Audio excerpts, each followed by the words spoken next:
to stay open front and back, merge with my whole brain, coherent, aligned. One, I command my chakras to be fully open, balanced, joyful, spinning in right harmony. I direct my horror line to be straight, strong through the ID point, anchored in my knowing I am that I am the light of my balanced brain. I am the balance of and between the masculine and feminine energies in the creation of me and my life now. At peace now, still now, present now.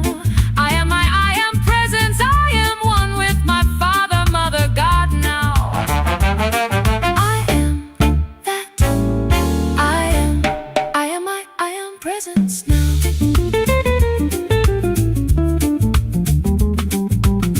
Nervous system in balance now. Light grounded in peace now. Home in the heart now. Leading by heart now. Learning by heart now. Open, aligned, present now. Love now. I am one with the I am presence of every man, woman, and child on earth now. We forward in unity now. Love now. Coming in peace now. Coming in light now. Coming in strong now. Nervous system restored now. Somatic life balance now. Reactivity calm now. Present now. Ready now. I invoke the symbol, the formula, the violet flame, the golden light. We are divinity embodied now. Sealed in presence, and so it is. I am balance. I am health and wellness. I am money. I am love. I am family. I am success. I am energy living, flowing now. Steady, steady, steady. We flow now. Power now. All justice restored now. New consciousness now. Alive.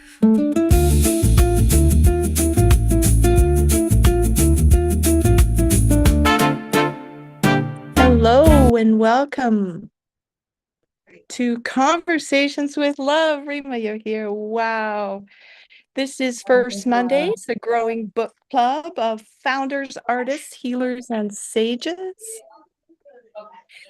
devoted to uplifting and empowering, ennobling and enlivening the human collective toward solution energy. My name is Leanne Collver-Richards, or Mrs. Richards to my younger students. I would like to begin this session with a prayer and quote from Maya Angelou. History, with its wrenching pain, cannot be unlived, but if met with courage, need not be lived again. We need that courage to create ourselves anew daily. With the vibrancy of a beginner's mind, we can evolve with the technology at hand. In gratitude, I bring you a book today called A Whole New Human. 10 ways we can evolve. 10 ways we can survive and thrive in the AI age by Derek Rydall. I see a friend from the impact group that Derek started. I'm going to come and talk to you in just a minute. What I wanted to share, first of all, was so people could get to know Derek a little bit and see him in action. So I have pulled a video from a live coaching session he did, and it's really pertinent to what we're talking about today in the book. We are talking about the first evolution, and it's up to page 13 in the book, and it talks about how AI will think for us, and we need to think for ourselves. We need to really become stewards of our own inner operating system and learn to use it. Thank you, Reema, for being here, and thank you everyone who's watching live. I'm going to now just play Derek's coaching session and let you. And then we will talk about the book and we will hear Reema. Thank you.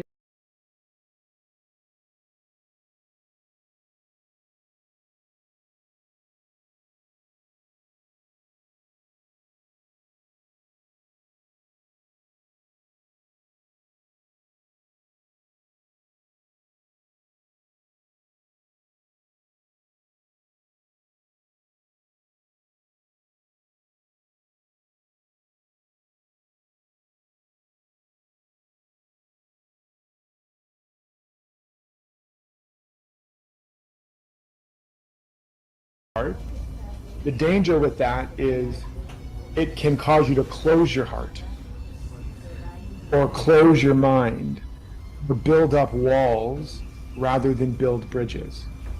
And so what you really want is both values. I want to love my father and value what I do value about him, and value the things that I am in agreement with. And I do want that connection and that love between us. I'm not going to be over that. I'm not going to put a wall up against that. I'm not going to choose. I don't have to choose, and I'm going to take a stand that I don't have to choose. And I'm also valuing authentic self-expression, et cetera, whatever that is. And so then you build that affirmation. The more I really am, my authentic, full expression, the more deeply I feel love from my father, and the more deeply I am connected with my father or with these values. And the more I continue to commit to loving my father and being connected to my father, or whatever you would put it, the more courage I have to be my authentic self. So you weave it into a way that feels like, yes, I can have both. Now, that might bring up some nervousness or some doubt, like, you don't know my father, Derek. He is not going to be down with that. He's not going to love me if I show up the way I really want to show up or talk about what I really want to talk about. And that may be factually accurate on the surface, but the deeper truth is the love is real, the connection is real, and even if he can never fully meet you there, and that remains to be seen, that's just your story, you'd be surprised, you actually carry a gift and a code of a deeper kind of love and connection that his soul actually is in alignment with, right? He's a minister, there's this little thing Jesus talks about called loving and no judgment, judge not, lest ye be judged, and, love your neighbor as yourself, and, so at his soul, that's the truth. And again, whether or not he's able to ever meet it is not your business. Your business is to represent.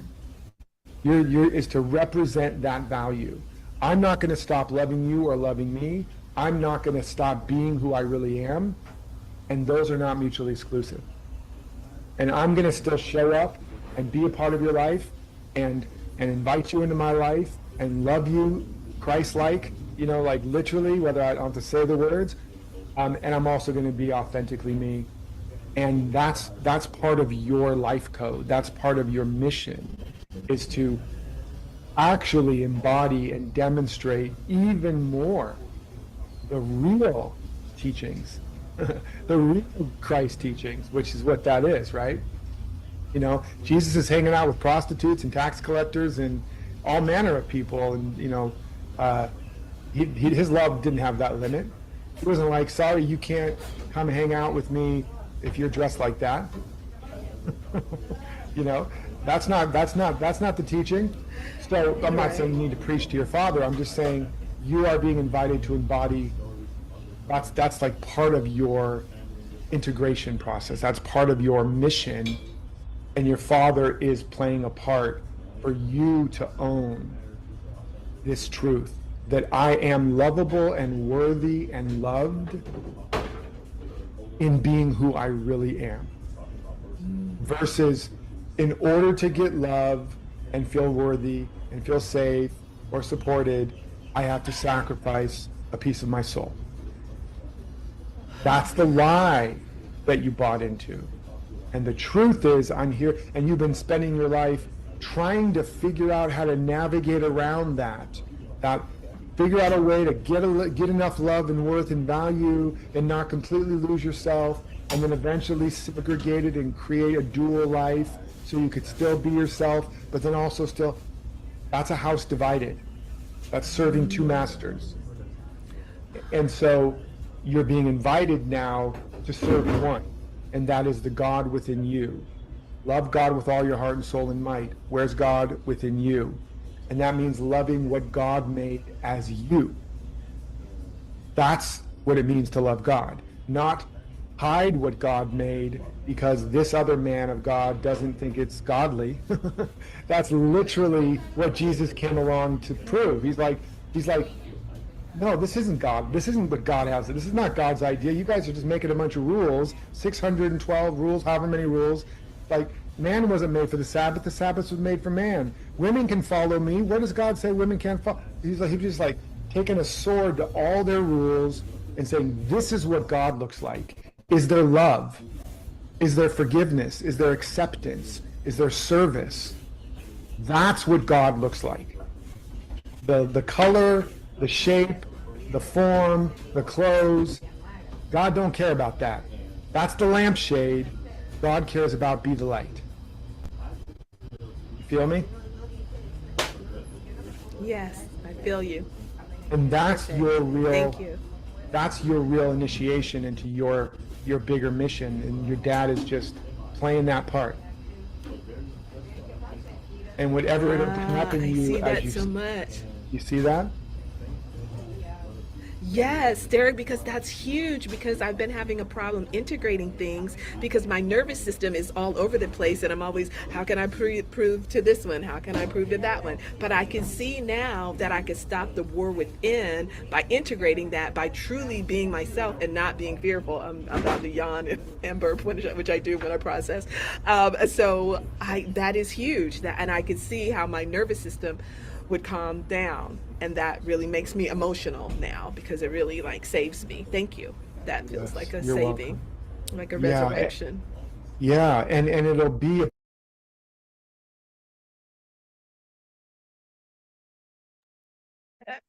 And she went on to ask a question, why do we punish ourselves?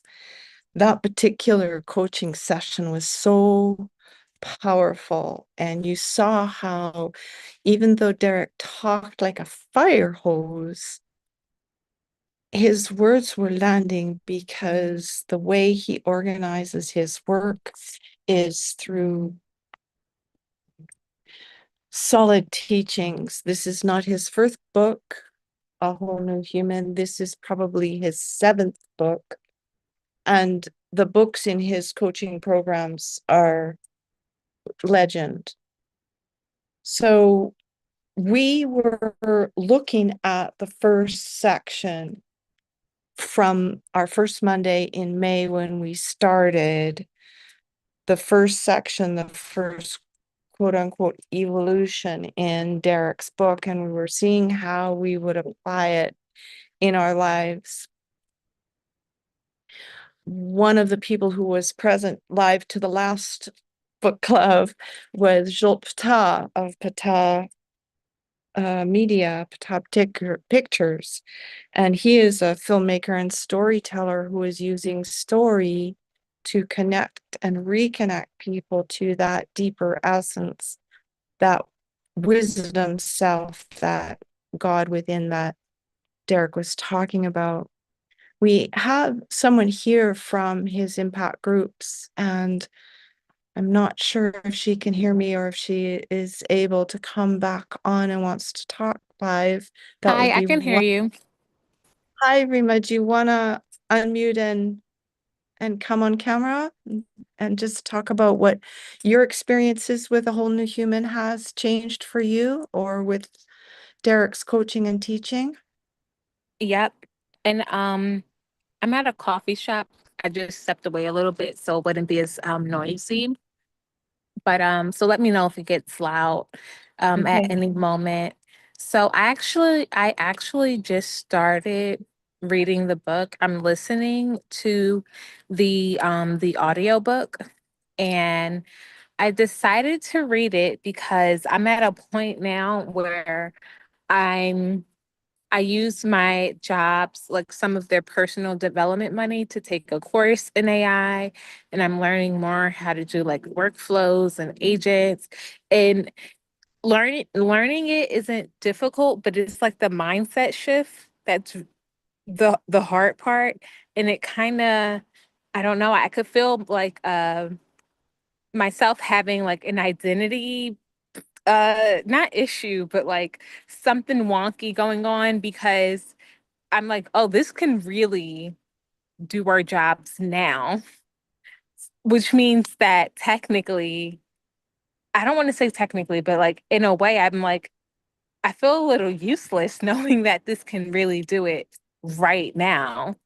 Um, so I decided that before I like continue learning it, to just deal better with the mindset part of it and to root it in love, as Derek said, and to root it into like to further root myself into love and make sure like I'm approaching it with like my true identity, not like a worker who feels like she's going to be replaced by it. I said, let me just start listening to the book and then I'll go back to it. So I almost wanted to get the energetics of it correct or a little better first before I continue learning like agents and workflows.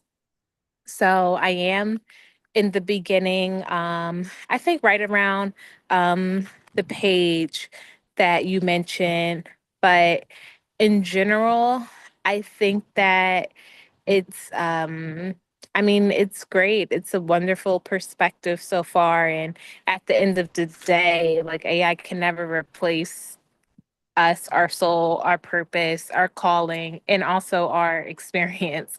I think that's the biggest standout so far, that my lived experience. And yeah, I feel like for me to be, I'm in my early 30s. For me to be in my early 30s, I've been through a lot, and I almost get a little, I don't know, it's a little scary almost, because I know I'm gonna probably have to be vulnerable at some point and like share the darker parts of my story. But I think that's what I'm being called to. And that's what AI can't replace, because it hasn't been through any of those things. And yes, it can help people, but it can't help people in the same way that I can as a person who's like been through those experiences. Right. And are alive today. Mm-hmm. Are alive today. You said so many interesting things, Reba. What I would like to really circle back to is how you talked about that identity wobble. Like, was it like you just became all of a sudden a beginner and it felt like, oh my God, I'm like in kindergarten again. And I just want to go back home and hold my mommy's leg, right? I don't know if that was your experience. I just remember as a kindergarten teacher, you know, how so many children, like they were really excited to come to school and have that social experience with others, because we are social beings. But then again, also this humongous trepidation for fear that they wouldn't live up to the expectations their parents had for them, you know, Mm-hmm. and that safety and that love that you feel in your families, or that we hope everyone gets to experience, you know, Mm-hmm. uh, for as long as possible. You know, childhood is such a precious time. So tell me more about that identity wobble, like, because you said you went into how it's working, you were doing some of your job place teachings. Tell me more about that. That's really interesting to me.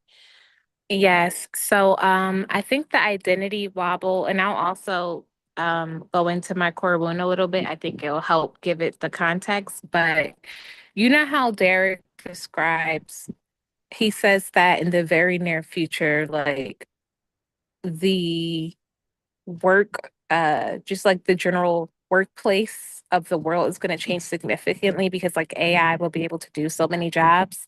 I think learning it a little bit deeper, I had that realization. I said, oh, this can do like my department's job now. Not saying it no like it wouldn't not saying that there would be like no humans in my department, but like let's say my department is 10 people. I'm like they can keep 2 people and get the same amount of work done with the agents and with like the workflows, et cetera.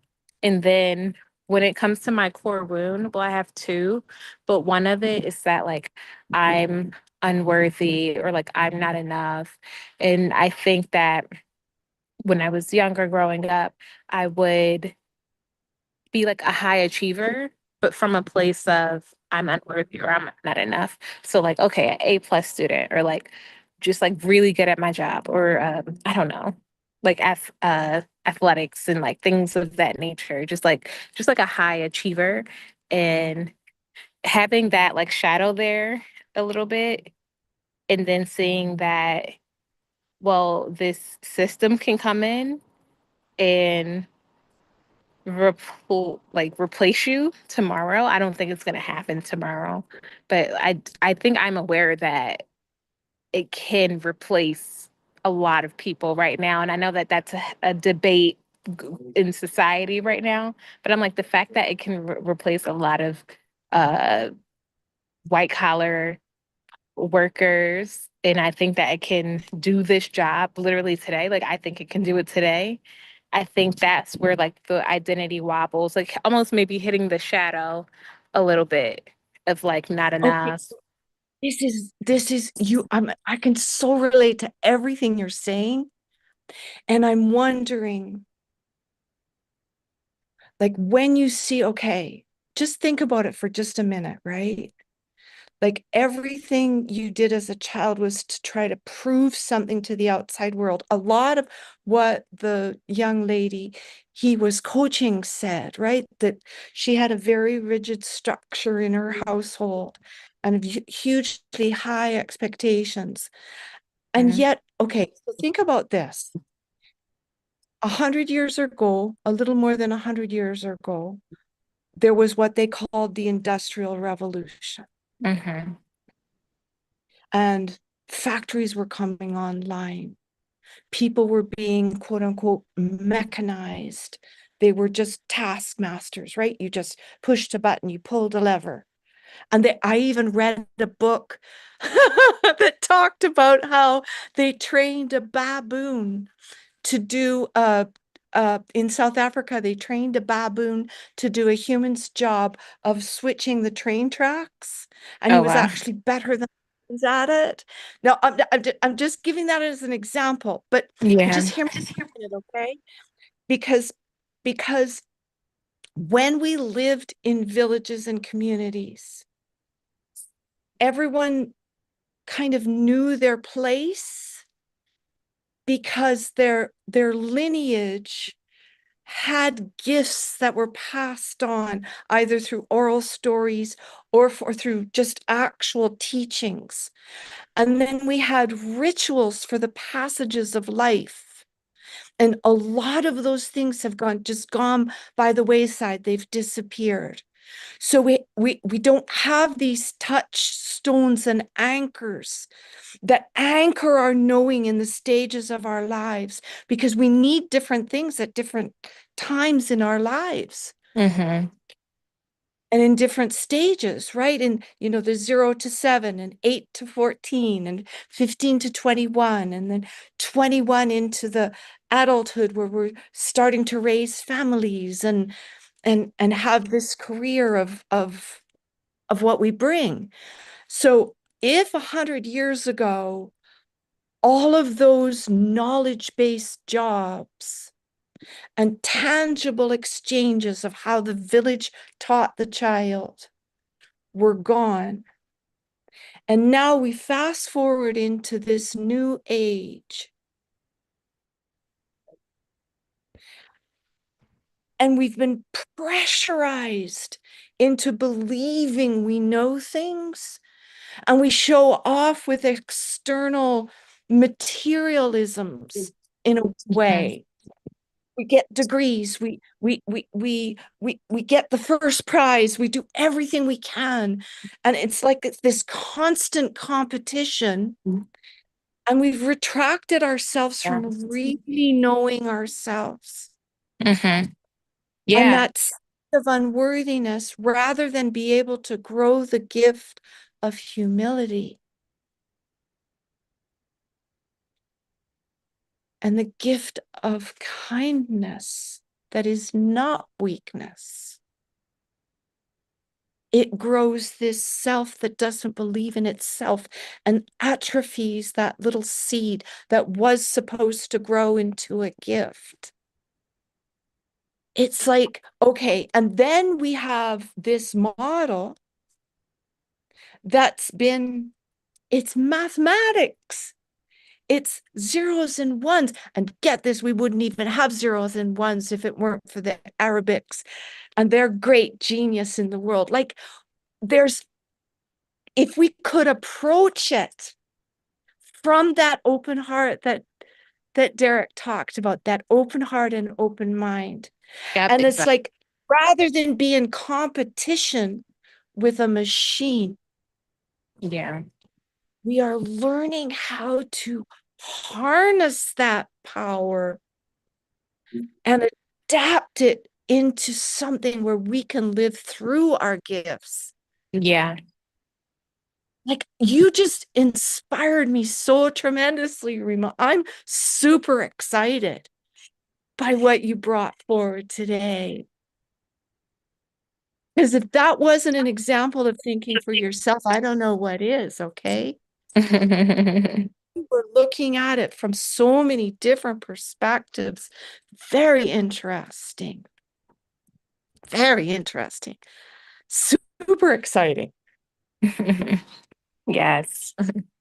Like, I'm super excited to see how, like all of these innate gifts you already possess, like, get woken up by the power of a knowledge base that everybody has equal access to. Exactly. And we're not going to fall into the trap because you've done this work to recognize, oh, that's my fear operating, not my whole self. Right? When we're operating from that wound, it's really from a fear-based, oh, this might happen next, right? It's like, it's a limitation in a way. It's a limitation in a way. So we got 1 minute left. I know. Okay, go. Okay, you can. We got 1 minute left, so I'm going to close out. And thank you, Okay. dear, for coming live. You just made my day. Yes, no, thank you for hosting this. You're welcome, and I hope to see you again on the first Monday in July. And we Yes. grow. We're going to go into the next evolution, and I look forward to hearing what you have to say and what you bring forth. Thank you so much. Thank Reema, do you want you. to introduce yourself Mhm. to the public and tell a little bit about the programs that you are offering? Yes, so currently my programs are at the Tell intersection your first name of first, your full name first, because they only see, you know, Yes. So hi everybody. My name is Reema. If you Google Reema, the Alignment Academy, you'll see all of my programs. I have an ebook that's all about reclaiming your worthiness, but also reclaiming your relationship with your body and with fitness and with health and wellness. So if you are interested in that and really just leveling up your life, you can reach out. You can Google me. You'll see all of the goodies that I have. Thank you. fabulous. Reema, the Alignment Academy. I love it. Thank you so much, everyone, for taking the time out of your day. And I highly recommend go find the book, A Whole New Human by Derek Rydall, Audible, Kindle, hard copy, paperback. And his work is all over. A very, very energetic and enthusiastic coach that we are grateful has given us this little platform to move forward. Have a great day, Reema. Have a great day, everyone. Bye-bye for now. Thank you.